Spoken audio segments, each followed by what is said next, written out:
Hai, terima kasih sudah klik video ini. Gua akan bahas game terbaik dari babak kualifikasi Freestyle Chess 2026 FIDE World Championship di Wessenhaus, Jerman. 8 pemain diundang ke turnamen ini, top player, Magnus Carlsen salah satunya, dan kita akan bahas game terbaik dari babak kualifikasi 8 babak yang sudah dimainkan. Jangan lupa di like dulu, di share, dan di subscribe, dan nyalakan lonceng notifikasi, dan jadi langganan di YouTube RL Chess. Magnus pegang bow putih, memulai dengan langkah F4. Ini nggak ada teorinya ya, buat teman-teman yang baru nonton pertama kali. Ini adalah freestyle chess atau catur yang ditemukan oleh legenda catur Amerika Serikat Bobby Fischer tahun 96. Acak-acakan, nggak ada teorinya, nggak ada tuh Queen Gambit, nggak ada Sicilia. Tergantung skill sendiri. Kuda ke petak B6, kemudian putih mainkan langkah kuda B3, hitam kemudian F5 mengaktifkan gajah ya. Kemudian bisop D4 ancam pion, G5 dimainkan, kemudian gajah makan kuda. Kemudian hitam gajah makan kuda. Jadi menarik banget ya. Baru beberapa langkah udah terjadi sacrifice. Putih makan, kemudian hitam makan balik, dan kemudian makan pion G5, hitam E6. Kemudian putih H4, hitam H6. Putih makan, hitam makan. Putih G3. Ya, Magnus unggul 1 pion di fase awal. Hitam mainkan langkah D5, putih kuda ke petak F2, hitam kuda D7, putih E3, kemudian hitam C6, putih H5, hitam benteng H8, putih kuda D3. Tapi di sini terjadi perbedaan warna gajah ya. Biasanya nih lumayan sulit ya, dan biasanya akan berakhir dengan remis. Tapi karena ini masih banyak perwira dan pionnya, terlalu dini untuk bilang ini akan berakhir dengan remis. Kuda F6, kuda F4, benteng H7, benteng H1, gajah C7, kuda naik ke petak G6, hitam lakukan rokade panjang. Buat yang baru pertama kali nonton, lah kok bisa begitu rokadenya? Ini adalah rumus dari atau rule dari permainan catur 960 atau freestyle chess. Yang penting rajanya belum pernah bergerak dan bentengnya belum pernah bergerak. Raja selalu berada di antara dua benteng. Putih D3, hitam Raja B8, putih Bishop F3, harusnya benteng A1 lebih bagus. Kemudian hitam E5, rokade panjang juga dilakukan oleh Magnus Carlsen. Hitam E4, putih makan lagi pakai kuda, makan lagi, makan pakai queen. Menurut gua dari sini kita bisa tahu ya, kalau Magnus Carlsen yang udah unggul 1 pion, pengen jaga keunggulannya ini dan pengen dia bawa menuju endgame. Seperti yang kalian tahu ya, Magnus jago banget endgame-nya. Dia mainkan Raja B1, Queen G4, benteng H4, Queen G5, kuda F4, hitam benteng G8, putih menjaga pion, menteri ke petak G4, menteri ke petak H1, hitam benteng L8, putih benteng H4. Dikasih pion G3. Apa yang terjadi kalau dimakan, maka putih akan benteng H3 lagi ya. Dan di sini menariknya hitam tidak berani, padahal oke-oke aja bisa mundur lagi. Lebih pilih Queen G5, kemudian putih akhirnya menjaga lagi pion G3 dengan Queen F3, hitam A6, putih benteng D ke petak H1, hitam benteng H6, putih G4. Hitam gajah B6, putih G2. Hitam makan pion G4, dimakan lagi, Queen E5, benteng ke petak G6. Coba simplifikasi, Sindarov jelas menolak, benteng mundur H7, putih H6, Raja 7, dan kemudian putih Queen ke petak F4.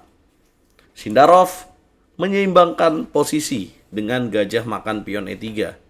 Putih tukar queen dimakan lagi, dan ditukar kuda dengan bishop dimakan lagi. Kemudian putih B4, hitam Raja B6, putih benteng H5, hitam Raja 7, putih C3, benteng F3, Raja C2, benteng E3, kemudian benteng H2. Oh ya, ini formatnya 10 menit dengan bonus waktu 10 detik ya teman-teman. Jadi ada tambahan waktu 10 detik atau 5 detik gitu teman-teman. Tapi ada bonus waktunya. Raja D2, Raja B6, Raja E2, benteng F4, benteng G7, makan, benteng G4, benteng H7, Raja B5, Raja F3, benteng G1, B3. Kita kira game ini akan berakhir dengan remis. Sampai 48 langkah terbaik yang udah dimainkan Sindarov harus hilang. Karena satu kesalahan besar yang dilakukan oleh Sindarov dengan D4. Blackout terjadi di pikiran Sindarov, tidak tahu juga gitu ya teman-teman. Tapi inilah yang terjadi.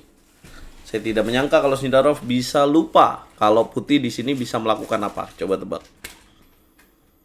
Putih bisa jalan G8. Promosi bisa dimakan, tapi ada checkmate benteng B7. Jadi hitam menyerah di sini. Harus gimana? Pada saat promosi jaga B6, Queen akan makan benteng. Jadi kesalahannya di sini ya, blunder D4. Sebenarnya kalau misalkan Sindarov di sini main Raja B6, apakah bisa? Putih akan Raja F4. Ya, masih unggul putih, tapi hanya unggul tipis. Atau Sindarov di sini B6 ini seimbang ya. Akan terjadi posisi seimbang. Kalau Raja ke petak F4 akan didorong C5. Kalau misalkan makan, kemudian dimakan lagi, Raja ke petak E5, D4. Karena kalau makan Raja ke petak B4. Kalau Raja balik ke petak E5, A5. Raja ke petak F6, kemudian benteng lakukan skak. Jadi tidak ada tempat sembunyi. Raja E7, benteng G1. Raja F7, kemudian Raja B3. Karena kalau promosi, kemudian makan lagi, dan A4, ini akan remis ya teman-teman. Karena Raja terlalu jauh mengawal pion dari hitam. Tapi inilah uniknya permainan catur, bahkan kelas Grandmaster pun bisa melakukan kesalahan seperti itu ya. Oke, teman-teman. Ya, akhirnya Magnus Carlsen lolos ke babak semifinal, dan di semifinal siapa aja yang akan ketemu? Di babak semifinal akan bertemu, ya, sebentar. Hasil dari round robin ini, yang lolos Magnus Carlsen dengan 4,5 poin, Keimer dengan 4 poin peringkat 2, Caruana peringkat 3 dengan 4 poin, dan Nodirbek Abdusattorov peringkat 4 dengan 4 poin. Sayang sekali Hans Niemann, Arjun, Sindarov, dan Levon Aronian akan berjuang untuk perebutan tempat kelima dan sampai ke 8. Nah, buat teman-teman yang belum tahu, juara dari kualifikasi, contohnya Magnus Carlsen di sini akan bebas memilih lawan di babak semifinal. Nah, Magnus Carlsen memilih Abdusattorov sebagai lawannya. Vincent Keimer akan bertemu Fabiano Caruana. Siapa yang akan jadi juara? Tapi saya bingung nih. Pertanyaannya adalah, apakah ini akan menentukan gelar juara dunia freestyle chess? Padahal juara dunia bertahannya adalah Hikaru Nakamura. Dan format yang dipertandingkan biasanya bukan kayak gini. Ya. Nah, buat teman-teman yang belum tahu, Hikaru Nakamura mundur dari gelaran freestyle chess ini karena dia ingin fokus mengikuti turnamen kandidat, di mana kalau dia menang bisa menantang Gukesh Dumarajo sebagai juara dunia catur klasik. Wesley So yang mantan juara dunia catur 960 pun bingung kenapa nggak diajak. Tapi ternyata memang Wesley So jarang diajak sama Magnus ya. I don't understand ada masalah apa antara mereka. Tapi kalau teman-teman pernah lihat postingan pasti tahu ya, bahwa Wesley So pernah menyinggung itu. Jadi Magnus bisa menentukan siapa-siapa aja pemain yang bisa ikut turnamen ini. Ya, mungkin itu kenyataan di elit yang kita tidak tahu ya sebagai pencinta catur yang biasa-biasa aja. Apa komentar kalian? Jangan lupa like, share, komen, dan subscribe. Nanti malam insya Allah gue live streaming ya. Coba kasih komentar kalian. Jangan lupa like, share, komen, dan subscribe guys. Gabung Herald Chess Academy.